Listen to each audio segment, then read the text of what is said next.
Yes, guys, hello and welcome to Real Reds Talk News Show. As you can see, we have the wonderful Dan with me today. How are you, Dan? I'm doing great. Yeah, it's still the midweek. Yeah. Yeah, we'll get there. We're slowly dragging ourselves to the weekend, but we will get there. Today we're going to be breaking down all the news surrounding Manchester United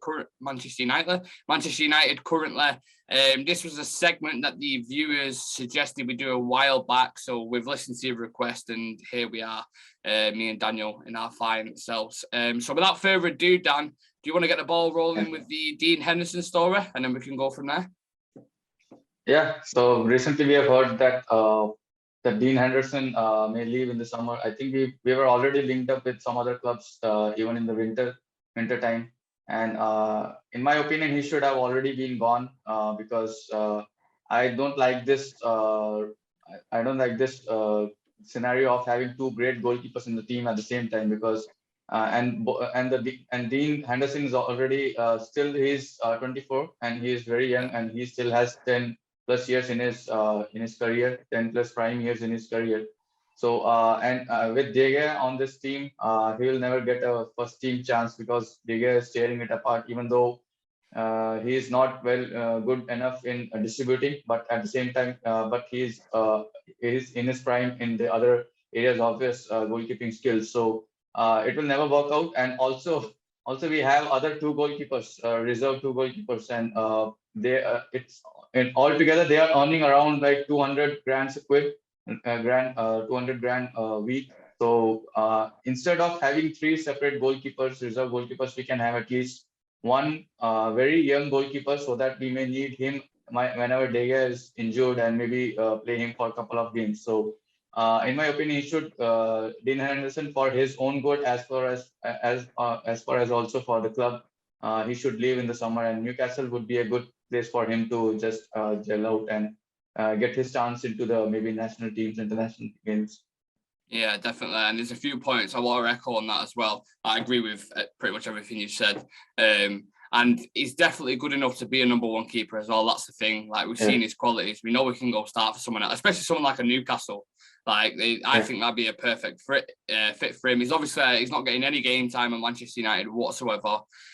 Wants to be in contention for the World Cup like most players. I probably imagine he's very driven. I do see that, so that's one quality I like in him, as well as his distribution and other things. And I think it'd be a great move for him. I think we get decent value. I just wish, as you kind of touched on then, we could sort of, if we could put Dean Henderson's distribution and commanding of the box into David De Gea and have that complete package as a keeper, then it'd be perfect scenario, wouldn't it? But unfortunately, you can't just merge two keepers together and sort of, do you know what I mean? It doesn't work like that, unfortunately. But yeah, the one thing I'm keen to move him on, right? And a lot of the rumours I've seen surrounding Dean Henderson have been around these leaks. So these leaks that have been coming out, we know, you know what I'm talking about, Dan, like the past 6 months or whatever.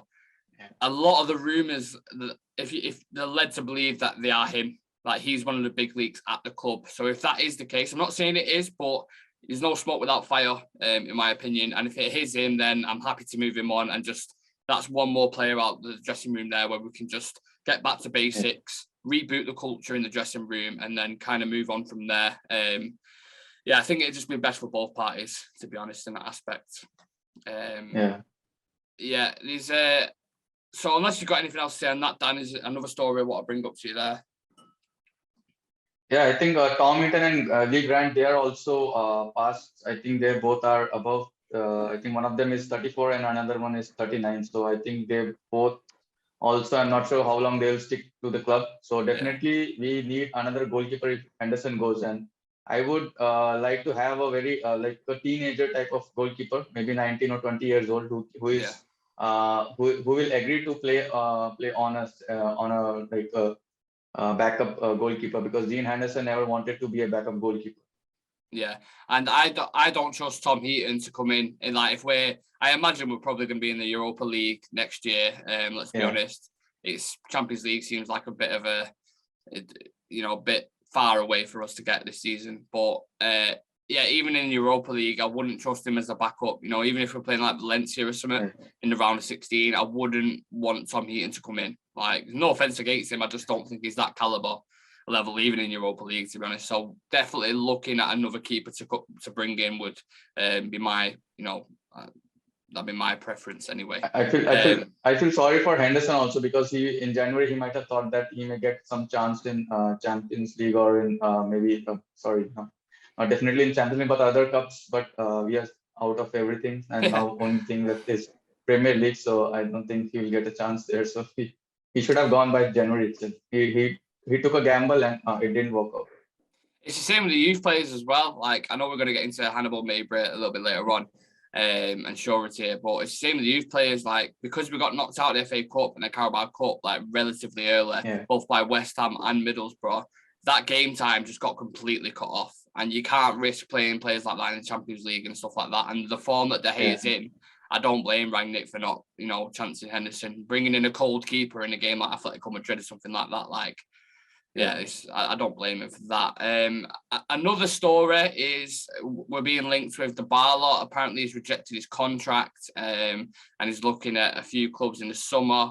United's name will always get thrown in the mix with this. We know what happens. As soon as like some half-decent player, I'm not saying he's half-decent, but anywhere from half-decent above, if a player's leaving a club, you guarantee United's going to be United. PSG, Real Madrid will get linked with him. That's just, it always happens. And this was a question I actually put to the viewers today on the Insta page, Dan, and it wasn't very popular from the replies that we've got. And I actually agree with it. Like, we already have Bruno, who plays in the second striker position and in the number 10. And that's exactly where Dybala plays. He wants more money, so he's looking at about 200 to 300 grand a week, something daft like that.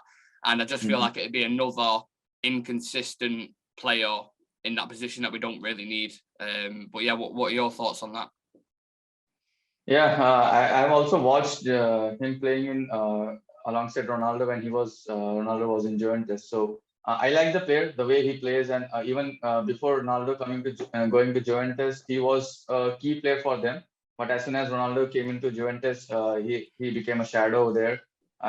But whenever he has started alongside Ronaldo, he has played well, and the combo of Ronaldo and Dybala worked out very well in Juventus. But unfortunately, in the later stage of Juventus, when Ronaldo was there, Dybala didn't get much game time there. But at the same time, he's a very great player. But the thing is that the position he plays in is not suitable for us, because he's neither a winger, he's neither a midfielder, and he's neither a proper striker. So we need all these three areas: the proper striker, a proper winger, and a proper midfielder. So as you said, Bruno is already there, so he won't be fitting into our team. And I don't want our maybe next manager to come in and just change the team structure, the formation just based upon Dybala. And I don't think so. If he comes in and he'll get game time, he will become another Donny van de Beek there. Could you imagine the rage in United fans if we were looking forward to this summer and we're thinking about a CDM, we need this midfield in a position, and then United come out saying sign Dybala on a free, and that's like the big summer transfer move, and everyone's like that is such a United thing to do. It wouldn't surprise me at all if they went on and did that. There's another story on Ten Hag, Dan, if you want to introduce that, and we can go through that. So recently we have passed a few days, we have seen that lot of news and rumors connecting Ten Hag to us, and I think there is something there. And in my opinion, as compared to all the other suitable managers, I think Ten Hag is the more closest one linked to us, because the scenario says it all, the linking and the way he speaks in media nowadays. Ten Hag, if you see his press conferences, he'll be thrown into that question that whether what your thoughts about the Manchester United, and he just skips that question, saying that I'm still focused on this current season. And when he says that means that there's something there and his interest is there. So I think personally, I strongly feel that he is the one will be coming in. But at the same time, I also think that and the other top players, they are looking into United season, how it ends, how it's going to end, if they'll be getting Champions League or not. Similarly, could be the case for the managers as well, because they all are now playing the Champions League, and they are almost qualified for the next season also, Champions League. But they'll be holding themselves out and seeing how it goes off for United. If you do not get Champions League top four, then there still be a doubt for them also to come in. Yeah, I mean, in regards to the manager, it's for me an absolute impossible job. Whoever you bring in, you can bring God himself in to manage his team, and he'll still struggle. Like honestly, there's so many issues. You've got so many players leaving, coming out. You've got the staff issue. Are they going to bring their own staff again? You've got that board to work with. Is Ralph going to go upstairs and actually have a say? And then obviously the Glazers that are above them as well, which is, the fundamental issues with Manchester United from top to bottom. So whoever it is who's going to come in is going to have a really tough job. Probably one of the hardest jobs in football right now, I'd say, along with PSG. Very similar in that aspect. And there's a lot of noise surrounding Ten Hag, of course, at the moment. And I said after the Champions League, if you remember, Dan, the first thing you're going to hear is a lot of noise surrounding Ten Hag as soon as we go out. And the reason why I said that is because I believe that United want to appease the fans, and this, I think it's spin, in my opinion. I think they know, because they put things out on social media to test the fans to see how they react to it. This is what PR people do. And I feel like this Ten Hag thing, they're pushing it, and everyone's getting really hyped up and excited, and then you get that sort of good positivity feel around the club again. And that's their job done then. Do you know what I mean? So that's what I think they're doing. And then I think they're slowly going to release Poch back into it and you're starting to see little things now surrounding Poch. What was it the other day saying? Or he manages big ego as well. I don't know if you've seen it on Twitter. And I'm thinking he's just been knocked out of the Champions League in the round of 16 against Madrid. He had Mbappe, Messi, and Neymar in his team. How does he? Not to mention Verratti, Marquinhos, all these kind of players. How does he manage big ego as well when he's absolutely flopped at PSG, really? And again, it doesn't make sense to me, the things that they're pushing out in social media. So yeah, for me, it's just, I think that it's all PR spin, to be completely honest. And I'm trying not to buy into it, and I'm trying not to get excited, because if it isn't Ralph, we're both Ralph men in it. Like we'd like Ralph to stay on. If it isn't him, Ten Hag would be my second choice. I'm not sure about you. So yeah, hopefully it is Ten Hag, but I'm not getting hopeful. I'm not holding my breath, basically. Is my point on that one. Bear with me a second. Let me just get this other one up. So another news item that we have is Hannibal Mabry. So 22nd. So Hannibal Mabry got 22nd, and Shola Shoretier got 44th, been ranked in goals NXGN top 50 Wonder Kids list for 2022.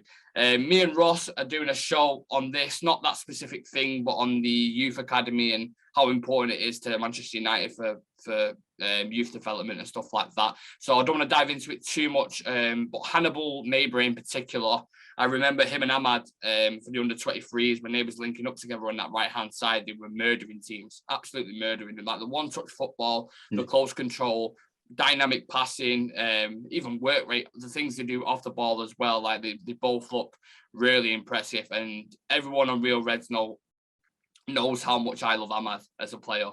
I'd put Hannibal Mabry close in that bracket. Like, I think he deserves his opportunities, more than deserves it, because most things I've seen, obviously, it doesn't always translate from youth to the first team, but even when towards the back end of last season, when they played against Wolves and another team, I think it was, both of them looked really good, and they look decent enough to hold their own weight. And let's be honest, you can't do much worse than some of the players are doing in there at the moment. So they definitely deserve a goal, especially when it comes into the season. So the three players I'd look towards would be Jimmy Garner, Hannibal Mabry, and Ahmad. They're the three players I want to see come back into the fold and get some game time in them cup competitions that we was alluding to before, Dan. So exactly, mate. So you've seen that all the other players who are in the top 50 rankings and those who are in the top 10, mostly their players, they are almost the starters of their in their teams. If you see Jude Bellingham, he's a starter there, and even Liverpool, Elliott, he's getting game time there. But when it comes to United, these top players, these top young players, they are not getting the much game time. And it's not like United are full stacked with great players in the lineup or in the bench. But at the same time, when you see two goalkeepers playing there with two goalkeepers on the bench, then why can't you play a youth and put him in the bench and just give him the experience of the bench, not even start the player, but just give him the experience of the environment, how the team reacts to the game, and how just to give that breathe of air in that bench. But maybe in some times when you are 3-0 up, that's unfortunately a very rare chance nowadays. But when you're 3-0 up or 4-0 up, you can give a chance of maybe a last 10 minutes, 5 minutes to these young players, and give them the confidence to so that you can use them for the next year. So it's really hard to see them. Yeah, they're tearing it apart in the youth academy the teams and the matches. But yet again, how many such players we have seen to be promoted in the senior team? So that's a bit part of concern. But I'm grateful for Ragnick who gave Elanga the chance, and we have seen that yeah. how great player is now becoming, and he's reaching to that level. So why not give chance to these players? And our bench is almost like an old age home, so why not give them these players a chance and use them? And because these are the futures, and we are not doing good, at least give them some chance and give them experience and use it for the next year. And you can save a lot of money there. Instead of buying a player like 60-50 million pound, you can just invest in those youngsters and use them. And I think that's important. Well, I think that's one of the reasons why Ten Hag will be looking at it, and they'll be seeing the players that we've got in our youth, and I think I can work with them. There's some players in there that are extremely talented. You could see him bring Ahmad back. You see what he's done with Antony, for example, at Ajax, like the way he's developed there as well. He's really good at developing players, like young players. So people like Mabry, Garner again, Ahmad, even people like Charlie McNeil who are bagging goals in the youth setup. Like, we've got a lot of talent out there. We've just had Garancho, who's if that's how you pronounce his name, I think he's a winger, Argentina winger, who's just linked up with Argentina now. He's playing with Messi and stuff for his country. So a lot of bright talent there at the moment, and it'd be interesting to see how they develop, especially under the new coach. Yeah, another news article that we wanted to get into. So this basically, I was reading this and I was like, I actually haven't heard this, Dan. So you might have to explain it to me. But it says Liverpool fans demand their FA Cup semi-final with Man City is moved to Old Trafford. Can you shed a bit of light on that? Because I'm not too sure what's going on. I've seen rumors from a couple of areas that Liverpool players and fans or someone is just pushing it to this game to be played on the Old Trafford, and I'm not sure why they are asking for this one, just to tease us or something. It's a strange one, isn't it? Yeah, why they're focusing on just using it. Here we are just discussing about restructuring the whole stadium, and they want to play in our Old Trafford. It just totally it's an odd one there. Why they're expecting us to give them the place to play just the semi-final of the FA Cup. So I'm not sure why they want it. But is there any reason behind it? Like, is City having work done on the ground or something like that? Or is it literally just Liverpool fans having a dig at us or something? Yeah, could be a one. Could be they're just trying to tease us the way the position we are in, and just to show us that we are we are still in that tournament. Okay, interesting one. We'll come back. We'll come back to that one. Typical Liverpool fans, in it, can't keep United's name out of the mouth. Yeah, let's move the news discussion on. Anthony Martial struggling in Sevilla. Do you want to give us your thoughts on that, Dan? What do you think? How do you think he's doing over there? And what's in the future for him? He's not gelling well in that team. It's like in the last game he started the game and he played around. He not even played 60 minutes and he was brought out because he was not playing good, and the fans booed him off the ground and of the pitch, and he's not playing well there, and he has scored only one goal, and he has still played only 5 games, and I'm not sure whether he started any one. I don't think he hasn't started any games there, so that shows that I'm not sure what's wrong with him. Maybe the body language. It's just like we have also talked about this before, that the way he moves, it's like it feels like he's feeling a bit lazy. But as compared to Premier League, La Liga is a bit slower than Premier League. But still he is not able to prove himself there. So I'm not sure where his next stop should be. It should be whether it should be Serie A to just to try a bit slower, even slower game. So I'm Yeah, not sure, but yeah. Sorry, go on, Dan. Finish your point. Yeah, but when he initially when he moved to Sevilla for a loan, my only thought was that just increase his price tag, and when he comes back, he'll be sold to maybe to Sevilla again, or maybe some other team just to get something around 30 to 40 million. Because in my opinion, he do not have the future in United anymore, because we have tried everything out. We have tried to play him as a striker, a winger, and he has not worked out. So could be a because of the Premier League standards, and now he is not even proved himself in La Liga. So I'm still critical about. I want him to play better, because that only can increase his price tag. If he is not playing well and getting criticized, then his price tag will be dropped. So yeah, it's a bit critical there. Yeah, it's a difficult one with Martial. And one sec, let me just can't hear any of them Martial FC fans talking anymore. Like, I was just waiting for him to go over there, score a few goals, and then that's all you'll hear for the next 2 weeks. It's just Martial FC fans saying, I told you. And he's gone to a much lower league now. I actually thought, I don't know if you remember me saying this, Dan, but him going to another league that's slower, like you mentioned then, which is a great point. I thought he'd be better for it. I thought it'd suit him a lot more. He's got more time on the ball. We know his type of game, but it doesn't seem to be working out at all. And Sevilla fans don't seem to be happy with him either. So that's another player that we've got coming back to the ranks who doesn't want to play for us, who's on 200 grand a week or something ridiculous like that. Who we're gonna have to try and get off the books, and I don't know how we're gonna do it, because his performances aren't meriting a transfer at the moment. So that's another sort of grumpy player we'll have to bring back. And I've said it once, and I'll say it again. You can be the most talented player in the world, and if you don't have the right application, you won't make it to the very, very top. You might have the odd game where you remind people of your talent and how good you are, which we've seen from him. But if you don't dedicate yourself like Ronaldo does, or any kind of athlete like that, and have the right attitude, you won't be successful. You'll be relatively successful, but not at the very top, in my opinion. And to do it on a consistent basis is completely different. We've seen one great season from Martial and a few average ones. That's it. And he's been here for 7-8 years, like same amount of time as Luke Shaw. So it's getting to that time now with Martial where he's coming into his so-called prime, and he looks a shadow of the player that we've seen in I think it was the NHS season when we had no fans in the stadium. I say the NHS season because they had the sponsor on the front of the kit. So since that season, it's not really produced, to be honest. But sticking to strikers, there's a story: Man United targeting Everton forward Richarlison. Dan, do you wanna fill us in on that? Yeah, so it seems like we are linked to Richarlison, and even Richarlison wants to move away just to get the start for his international team for Brazil with World Cup coming in.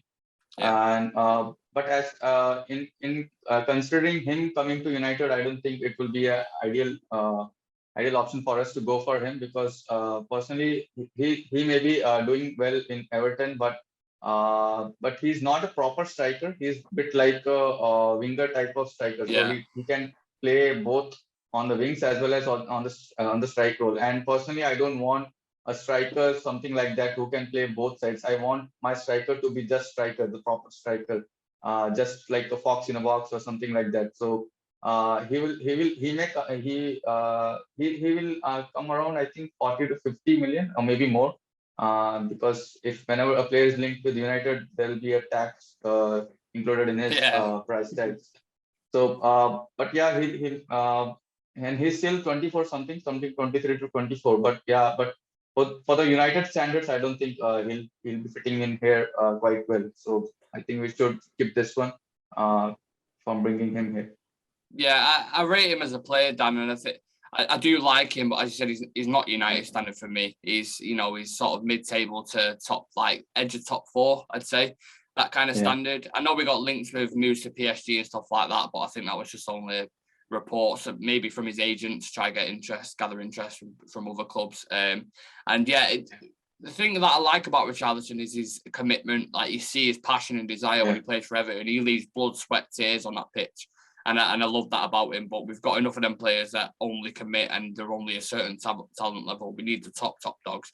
And this next this recruitment now for the striker going into the summer is massive. Because to get a young striker to come in to potentially learn alongside Ronaldo to be our next number 9. Yeah. Obviously, I imagine it was probably going to be Greenwood before all that shit kind of happened. Yeah. And obviously that's gone straight out the window. So the recruitment plan now for this next striker is going to be absolutely huge, and we can't afford to fuck it up. We just simply can't afford to fuck it up because there's too many positions that we're looking at that we're going to have to get spot on pretty much. So yeah, someone like Richarlison wouldn't fit the bill for me at all, to be honest. Another report. We've got news for days here, guys. News for days. A report claims United are prepared to sell club captain Harry Maguire. And I think it was mentioned, everyone's like, yes! I think it was mentioned by that Ragnick would be open to selling him or something like that. I think that's what I saw in the article. I mean, I probably believe Ragnick would let him go because he's seen firsthand what an absolute disaster he's been, especially this season. Like, he's been absolutely awful. So, in the style of play that Ralph wants to play with that high line, aggressive on the front foot, and I think Ten Hag has a similar style. They are slightly different, but Ten Hag has a similar style. And I think if he came in, I think he'd think the same about Maguire. He'd want to get rid of him. The only thing is, I believe the board don't want to get rid of him unless they get the same price that we paid for him, 80 million or even 70 million, which would never happen in a million years. Never happen in a million. No one's ever paying that. They're probably lucky if you get a quarter of the price for him right now, the way he's playing, like 20 to 30 million. So Maguire better get his pipe and slippers and get comfort because he ain't moving anytime soon. He's on 200 grand a week. We paid 80 million pounds for him as the club captain, or captain, should I say. So I don't know about you, Dan, but I don't see him moving anytime soon at all. Yeah, exactly. I think Ragnick, he's picking Maguire in his team just because he has a pressure from maybe the board.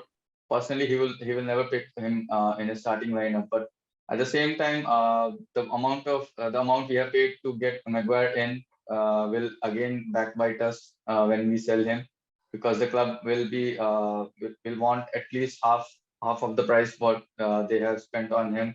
And at the same time, nobody will want Maguire in their team. And I won't be surprised if the teams like Watford or Everton or someone like them, they also will not want, because they already have better defenders than us. Yeah. So I mean, Yerry Mina, you mentioned Everton there, Dan. Yerry Mina is a better defender than Harry Maguire. Yeah, exactly. Anyway.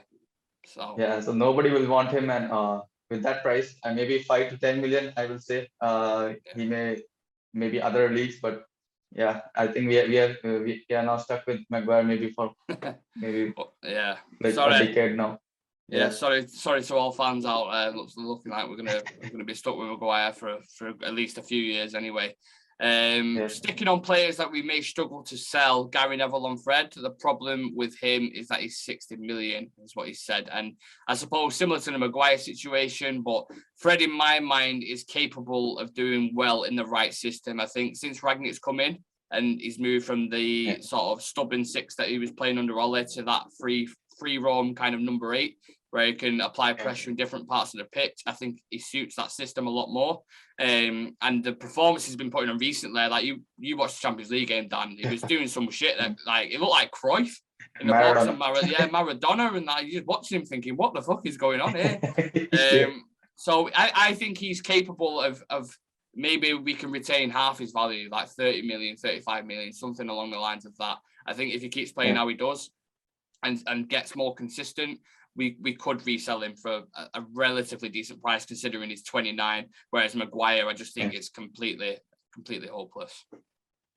Yeah, so both of their cases is almost a similar one. As you mentioned about the price tag they came with.